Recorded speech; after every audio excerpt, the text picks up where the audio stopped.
रात गवाई सोई के दिवस गवाया खाय, हीरा जन्म अमोल है कोडी बदल जाय. तयार हो आदित्य, तो इकडेच येतोय. तुला त्याच्या जवळची तलवार, मुकुट आणि मोरपीस मिळवायचंय. तरच तुला या वाड्यातून बाहेर जाता येईल.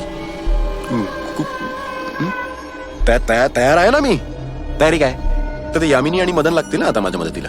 तुला खूप मोठा धक्का बसणार आहे. सावर आणि सावध हो. यामिनी आणि मदन तुझे नव्हतेच कधी. त्यांनी तुझ्या जवळच्या वस्तू बळकावण्यासाठी तुला फसवलं. तुझ्याशी खोटं बोलले ते.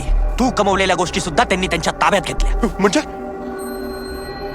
मग ते सगळं गेलं.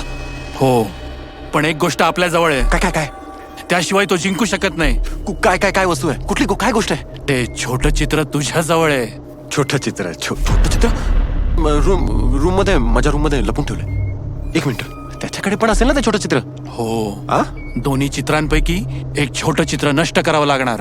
त्याशिवाय चित्र पूर्ण होणार नाही. म्हणूनच तो ते छोटं चित्र नष्ट करायला इकडे येतोय. अरे पण मी घाबरतोय. मी अरे पण तू तर राजा आहेस ना. तू घाबरलास तर कसं व्हायचं. अरे हो, त्या चित्रकाराने मला रेखाटलंय ना, हा. तेव्हा त्याने माझ्या डोळ्यात दया, प्रेम, करुण भाव दिला. आणि त्यात तेजसचं चित्र रेखाटलं तेव्हा त्याच्या डोळ्यात शौर्य, कपट, अय्याश, धूर्त आणि काय काय दिलं. काय काय दिलं मला नाही माहित. ते वाड्यालाच माहित. हा,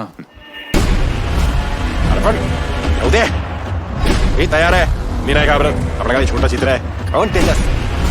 अरे आदित्य, त्याच्याकडून अशी एक वस्तू परत घेतो का नाही बघ.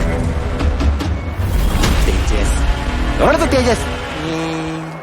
अरे आहे आदित्य. अरे अरे सॉरी अरे शिव येऊ दे त्याला. अरे कोण तो ओजस. अरे मी ओजस. मग तो कोण. तो तेजस. हा. तेजस. अरे येऊ दे त्या तेजसला. जर कोणी असेल त्याच्या घरी अशी एक गोष्ट परत घेतो का नाही बघ. आदित्य उठ रे. अरे आहे का कोणी. अरे उठ. आदित्य होईस. जर तुला या वाड्याच्या बाहेर जायचं असेल तर तुला त्या तेजसवर विजय प्राप्त करावा लागणार. अरे विजय. चला विजय प्राप्त कर तेजस.